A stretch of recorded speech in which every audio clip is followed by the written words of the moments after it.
संयम के साथ, विवेक के साथ सनातन का प्रचार प्रसार वो करें। हम अपनी परंपरा से जुड़े हैं, निरंजनी अखाड़े की परंपरा से, इसलिए मैं बहुत आनंदित हूँ। पूज्य दीदी माँ जी ने सारे विश्व के अंदर सनातन की पताका को फहराया है, डमडम घोष किया है। हम सबका भी धर्म बनता है कि जिस धर्म में हमने जन्म लिया, भारत की भूमि है, यदि हम अपनी भारत की भूमि के लिए कुछ न कर पाए तो हमारे जीने का कुछ औचित्य नहीं है। सत्यप्रिया गिरी, उनको आज निरंजनी अखाड़े का महामंडलेश्वर बनाया गया है और हमें पूरी आशा, पूरी उम्मीद है कि वो सनातन धर्म का प्रचार प्रसार पूरे देश विदेश में करेगी। सारे धर्म योद्धाओं की जरूरत है। संयम के साथ, विवेक के साथ सनातन का प्रचार प्रसार वो करें। हम अपनी परंपरा से जुड़े हैं, निरंजनी अखाड़े की परंपरा से, इसलिए मैं बहुत आनंदित हूँ और पूरे भारत के सनातन जगत से मैं निवेदन करती हूँ। मेरा विषय थोड़ा विवादित हो जाता है, लेकिन जैसे आप अपनी संपत्ति के संवाहक बनाते हो, ऐसे धर्म का संवाहक बनाने के लिए भी संतानों को जन्म दीजिए और धर्म को समर्पित कीजिए। प्रधानमंत्री मोदी प्रयागराज पहुंचे थे, संगम स्नान किया, किस तरह से इसको देख रही हैं? क्या बहुत बड़ा सद्भाग्य है, देश के प्रधान पंत आए हैं, त्रिवेणी संगम स्नान किया है।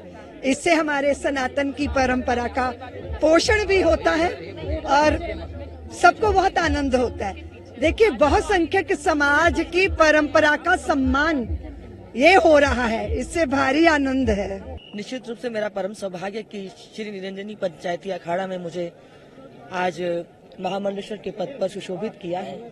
ये मेरे गुरुदेव की मुझ पर कृपा है और उनका जीवन सदैव राष्ट्र के लिए समर्पित रहा है। उसी परंपरा में जुड़ते हुए, परंपरा के गौरव को आगे बढ़ाते हुए, और इस राष्ट्र के लिए ही साधु का जीवन होता है, धर्म के लिए साधु का जीवन होता है। तो मेरा सौभाग्य है कि मुझे उस पद पर कार्य करने के लिए सबका आज आशीर्वाद प्राप्त हुआ, तो चित्त में बहुत आह्लाद है। दो जिम्मेदारी, एक पहली जिम्मेदारी तो आप महामंडलेश्वर, दूसरी इतनी स्मृति तंबुरा जी की शिष्या भी आप हैं, तो किस तरह से? निश्चित रूप से समाज बहुत आशा की नजरों से देखता है, क्योंकि पूज्य दीदी माँ जी ने सारे विश्व के अंदर सनातन की पताका को फहराया है, डमडम घोष किया है। हम सबका भी धर्म बनता है कि जिस धर्म में हमने जन्म लिया, भारत की भूमि है, यदि हम अपनी भारत की भूमि के लिए कुछ न कर पाए तो हमारे जीने का कुछ औचित्य नहीं है। हर जीव अपने राष्ट्र के लिए करना चाहता है और हमारी पहचान हमारी भारत माता से है। तो जो भारत में रहते हैं और भारत में रहने के बाद भी भारत के गुण नहीं गा सकते, तो निश्चित रूप से उनको गुण गाने चाहिए, क्योंकि भारत की भूमि है और वो हमें परंपरा से प्राप्त हुआ है। तो उस देश हित में जो भी श्रेष्ठ करना होगा वो हम करेंगे। बिल्कुल हम उसके लिए लड़ेंगे, संघर्ष करेंगे और वो हमारा सौभाग्य होगा।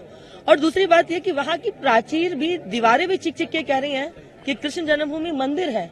और आप काशी में आ जाएं तो काशी की भी दीवारें चिक चिक के कह रही है ये मंदिर है।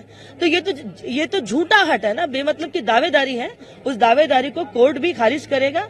और सनातन दीदी माँ एक बात कहते हैं कि जब तक बच्चा नहीं रोता तब तक माँ भी दूध नहीं पिलाती। संपूर्ण सनातनी समाज एकत्र हो जाएगा तो निश्चित रूप से हमें ये दोनों स्थान शीघ्रतापूर्वक प्राप्त होंगे। बिल्कुल लड़ेंगे।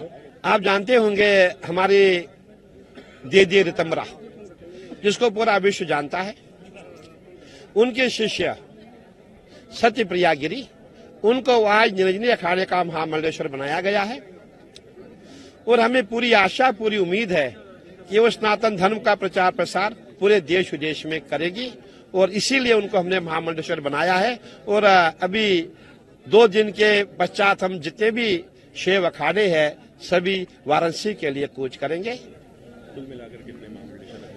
देखिए, अगर आप पूछेंगे, मैं समझता हूँ करीबन 16 महामंडलेश्वर अभी हमने इसमें महाकुंभ में बनाए हैं। और अभी हमारा नासिक का महाकुंभ आ रहा है, उज्जैन का महाकुंभ आ रहा है, उसके पश्चात 6 साल में हमारा प्रयागराज का अर्धकुंभ आएगा। तो जितने भी महामंडलेश्वर मैं समझता कुंभ में ही बनाए जाते हैं और करीबन 6 साल में हमारे करीबन 100 मंडलेश्वर हो ही जाएंगे, ऐसा प्रयास किया जा रहा है।